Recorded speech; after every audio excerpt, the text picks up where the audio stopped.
Commençons cette vidéo par un peu d'histoire des sciences.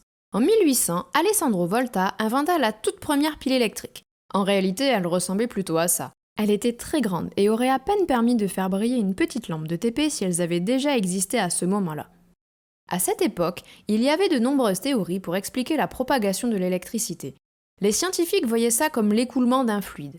Seulement, certains imaginaient un fluide unique, tandis que d'autres parlaient de deux fluides électriques, l'un positif et l'autre négatif. Pendant de nombreuses années, alors que grand nombre de scientifiques du monde entier développaient de plus en plus la physique liée à l'électricité, aucune de ces deux théories n'a été validée ou invalidée. Pour tenter de s'accorder, en 1820, Marie-André Ampère proposa une convention. Comme tous les scientifiques étaient d'accord pour parler de fluide électrique, il proposa de l'appeler courant électrique et de lui fixer un sens de la borne positive à la borne négative de la pile. De cette manière, tout le monde pouvait continuer de travailler avec la même convention, toujours sans savoir qui avait raison ou tort. Il fallut attendre 1897 avec les travaux de Joseph John Thomson et la découverte de l'électron pour trancher.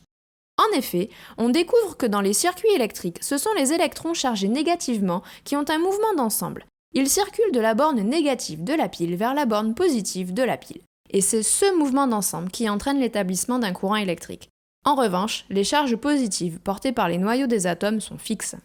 Au moment de cette découverte, il est décidé de ne pas inverser le sens conventionnel du courant électrique, car toutes les théories liées au début de l'industrialisation électrique avaient été faites avec cette convention.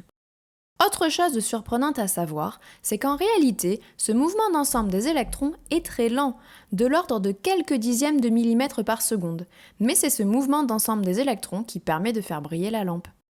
Si jamais on ouvre le circuit par l'intermédiaire de l'interrupteur, les électrons stoppent immédiatement leur mouvement d'ensemble et la lampe s'éteint, car il n'y a plus de courant électrique qui circule dans le circuit. Résumons ce qu'il faut retenir avec le schéma du circuit présenté dans cette vidéo. Le sens conventionnel du courant électrique, représenté par une flèche directement sur les fils, est dirigé du plus au moins de la pile ou du générateur, tandis que le mouvement d'ensemble des électrons est dans le sens inverse, c'est-à-dire de la borne moins à la borne plus de la pile ou du générateur.